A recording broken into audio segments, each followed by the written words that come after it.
Nawaz Sharif is, or his alleged agents, I insist, his alleged agents, he actually had Asif Zardari's car at his Rolls Royce outside his house. The offer was $25 million. There's no way I can verify this. Shahzad Akbar lies. You did nothing to assist Pakistan. He is skimming Pakistan. This is Shahzad Akbar saying about you. Very openly said, where's our cut?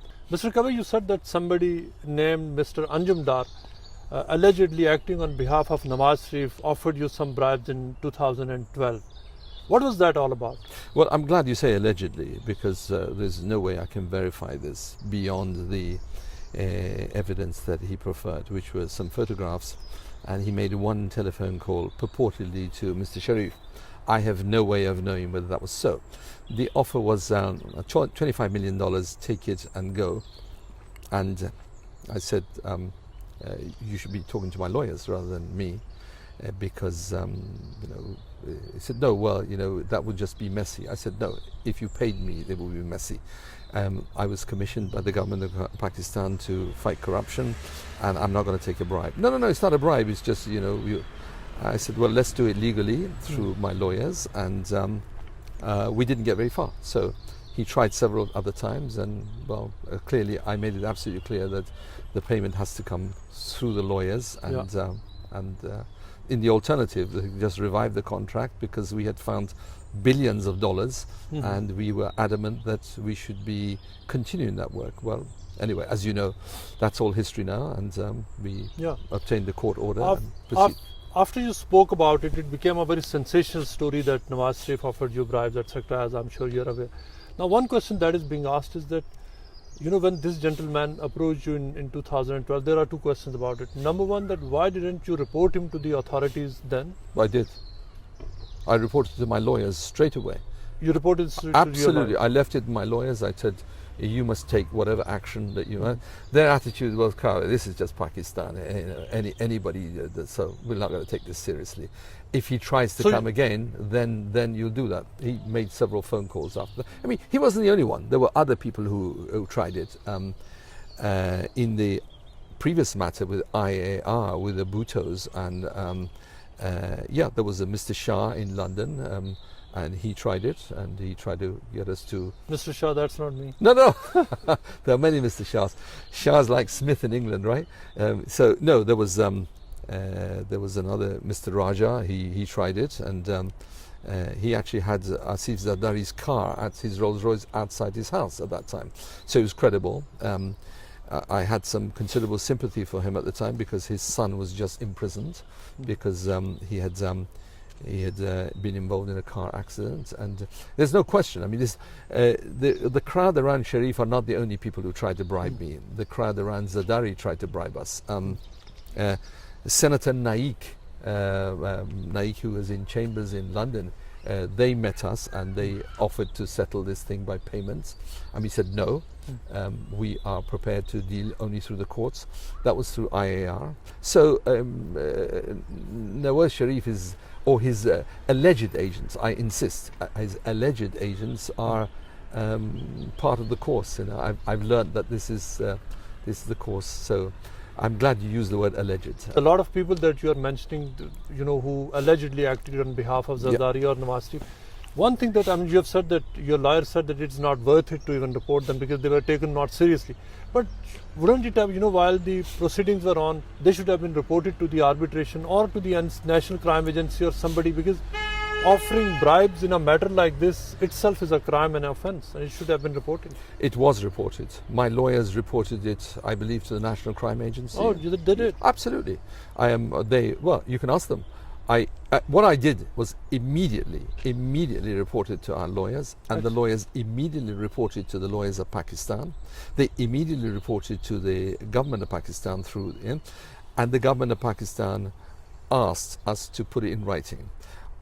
Our lawyers said, are you sure you want this in writing? Because knowing NAB, it will leak within 24 hours. And so they said, do it anyway. And we did. It's there. But no action was taken. By Pakistan? Of course not. And National Crime Agency here? I don't know. All I know is no action was taken.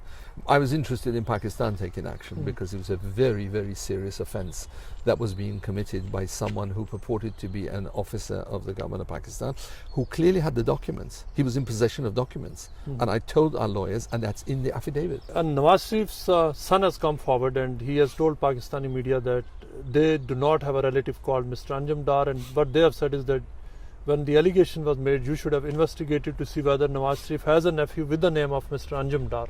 And I think now videos and phones have been leaked as well. There is a gentleman who exists with the name of Mr. Anjum Dar. So they are saying that they do not have a relative with this name. What I do know is he came with photographs of him. He certainly appeared to be very well informed about the proceedings, and furthermore, he made a telephone call purportedly, and I emphasize purportedly, to Mr. Sharif. Now, whether he did or not, I don't speak Urdu, so I don't know whether he did or not. So, but I certainly have a witness. The time you're talking about is 2012. The matter was already in arbitration at that time. So what exactly was that about? Because in those arbitration, the case was only about the contract that you had with the NAB. It was not about Asif Ali Zardari or Nawaz Sharif. So what was this something separately going on, or was there some kind of a maybe parallel investigation or something of this sort? Because it was not part of the arbitration at the London High Court. We'd stopped the investigation because we'd been removed from the contract in 2003. We said unlawfully. I think what Anjum Dar and his paymasters were worried about was that in the arbitration, issues would come out, and the record of our investigation would come out.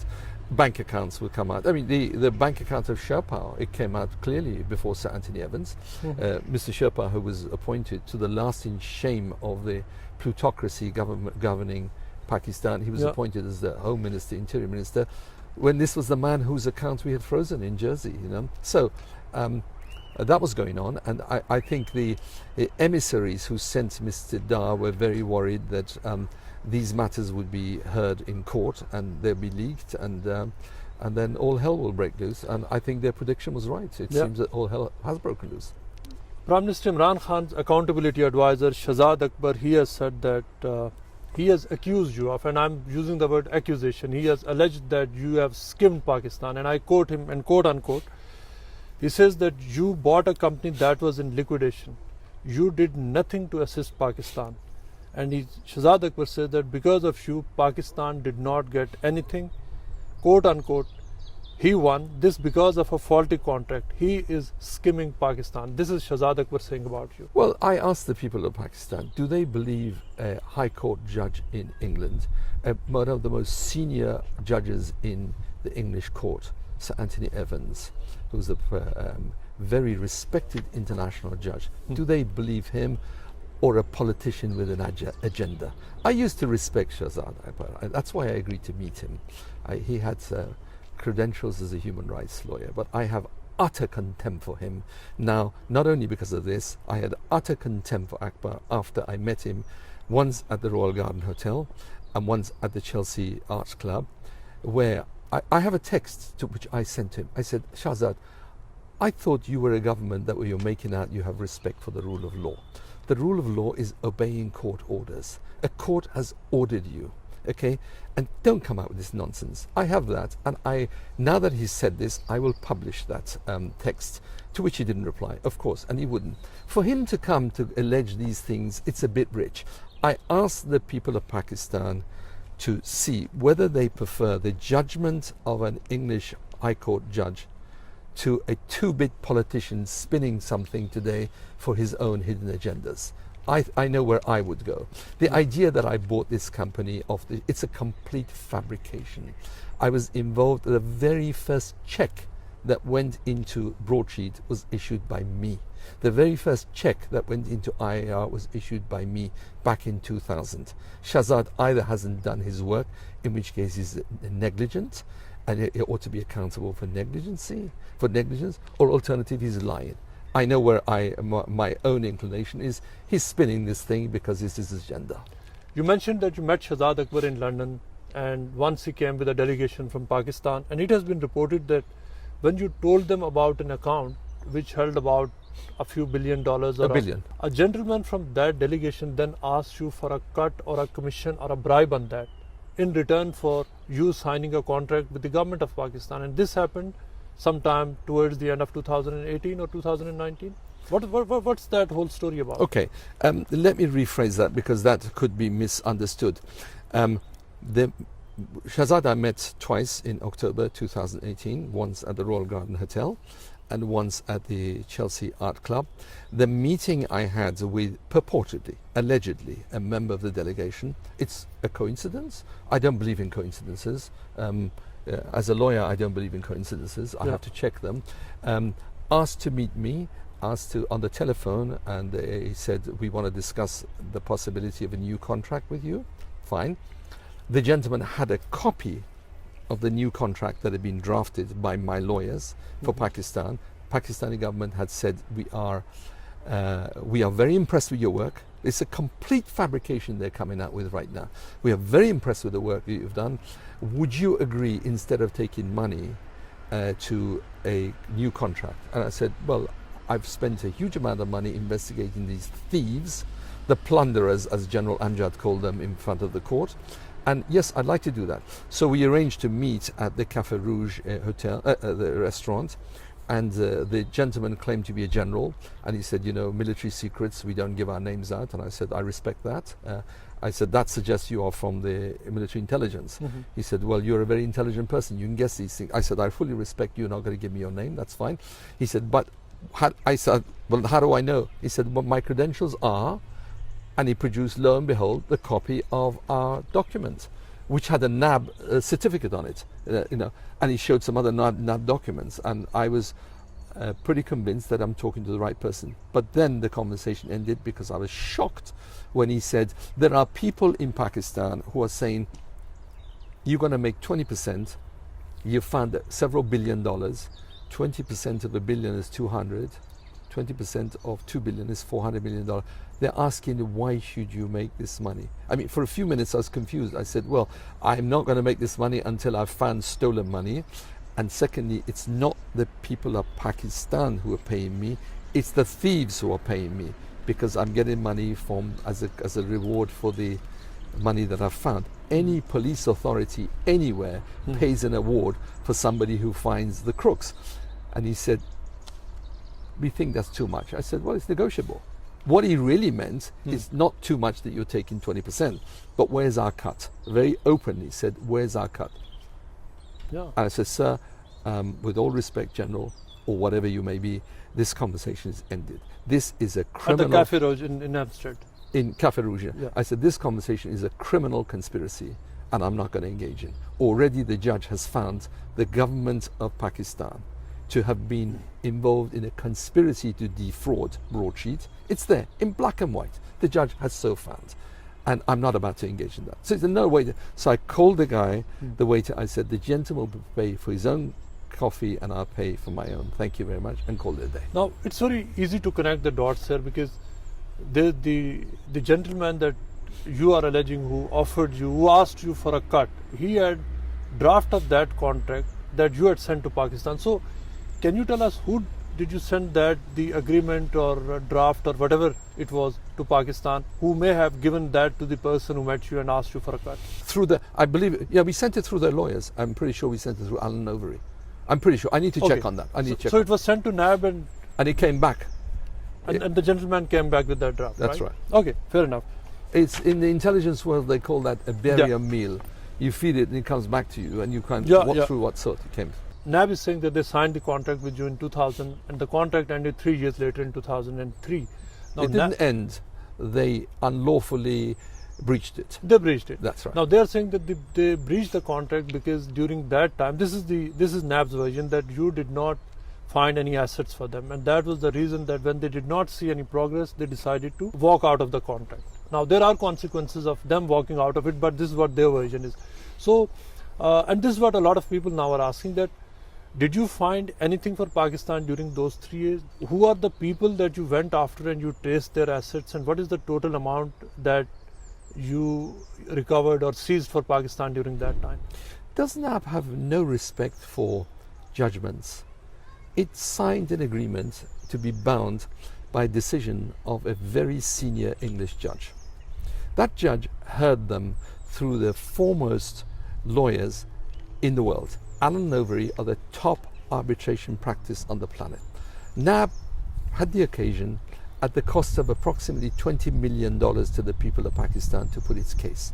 The judge dismissed their claims completely. It's a bit rich for them to try and mislead and fool the people of Pakistan into thinking there's another version. Yeah. There's no other version. They went and appealed Sir Anthony's decision. They were laughed out of court. No merit to this application. So it beggars belief that there are people who have the gall in NAB to come out openly and say and repeat the version which Sir Anthony Evans has comprehensively dismissed unceremoniously. He has said there is no merit in this nonsense that NAB is saying. Broadsheet worked. Perhaps Broadsheet was fired because it was too effective. I put it through your camera to the people of Pakistan. The reason why Broadsheet was sacked was because it came too close to stolen money, stolen by Pakistani plutocrats and oligarchs. That's the reason why it was sacked. I'll give you one example. Yeah. Mr. Sherpa, we found his account in Jersey. Jersey, not United States, Jersey in Channel Islands. We froze the accounts. We wrote to the Attorney General and to NAB in Pakistan. We have found this money, we have frozen it. Please, under the mutual judicial assistance, please write to the Attorney General, request this money to be sent to NAB. We didn't ask for the money to be sent to us, to Broadsheet. We asked for it. Do you know what they did? The immediate reaction was remove him from the list of the targets. He said, sorry. Who said that? This is General Hafiz. So General Hafiz asked you to remove... remove Sherpa from the name of the targets. Okay. We said, we're not going to do that because we've spent a fortune on finding this thief's account. You know what they did? They bypassed us. They immediately wrote to the government of Jersey and they said, release his account. We were incandescent that they had done this. After all the effort we put in them, they released his account, returned his money to him, and within a matter of months he was appointed a minister. You tell me, addressing the people of Pakistan, which version do you believe? The judge who found this, the evidence we put it in front. I suggest in Parliament somebody gets up and asks to look at NAB's papers and ask them, what did you do about Sherpa? What happened with Sherpa? This is a fraud masquerading as a National Accountability Bureau. London High Court's judgment, arbitration decision, they are very categorical and clear and based on, obviously, on the merit. For the arbitration judge, and as you are aware that I was part of many of those proceedings, I used to go and attend those. Yeah. And probably I was the only journalist who was going to cover those proceedings. Indeed. Yeah. So before the arbitration judge, only following persons and their assets were mentioned, and that Broadsheet had claimed to have covered. Those are Sherpa, Fazal Jamil, associated with Admiral Mansoor al-Haq, and negotiation with a Karachi-based business group that you helped negotiate. So what else other than these entities and people did Broadsheet and any other? Broadsheet was prevented. Every time we said we are going after and we found traces of money, they stopped us. They stopped cooperating. And they would tell us, remove this gentleman from the target. I know, I speculate not. I know that NAB would get in touch with the crook, the target, and say, people are coming after you. These people, come and deal with us. And the guys will fly to Pakistan, they'll sit in NAB, cut a deal, and the point is they were cutting us out, but that's not important. They were cutting out the people of Pakistan. That's what they were doing. I think I can't summarize it better than General Musharraf himself at the Oxford Union. He said we were serious, General Amjad was serious, Farooq Adam Khan was serious, but the court ordered us to hold elections, and we held elections, and all the crooks came back to power. You are saying that repeatedly your work was being interrupted, you are being influenced. Sabotaged. And Sir Anthony says that. Sir Anthony says in his judgment that we had no cooperation from that. Yeah. So you have also said that initially the only person whose name was given to you to go after was Nawaz Sharif or Sharif family. That's right. And he was what you call in the terms was the target. And later on, when you asked NAB to include more people in the list, then NAB agreed to bring more people, including Sherpa, Asif Ali Zardari and others into the list. And the list then grew up to 200, is that correct? Approximately, yeah, 200. We said to General Musharraf, we will not engage in a political witch hunt. We're not going to go after exclusively Sharif, because General Musharraf had overthrown the government of Nawaz Sharif, and we were not in the business of going after witch hunts. if you want to go after people, you've got to go after every other prime minister, right? Including the Zardaris and the Bhuttos, etc. They reluctantly agreed, and I have to admit, while General Amjad was there, things were going swimmingly. And while Farooq Adam Khan was there, things were going very well. I thought for the first time, I'm either dreaming or this is not real. They're actually cooperating. But very soon after that, the cooperation ended. Yeah.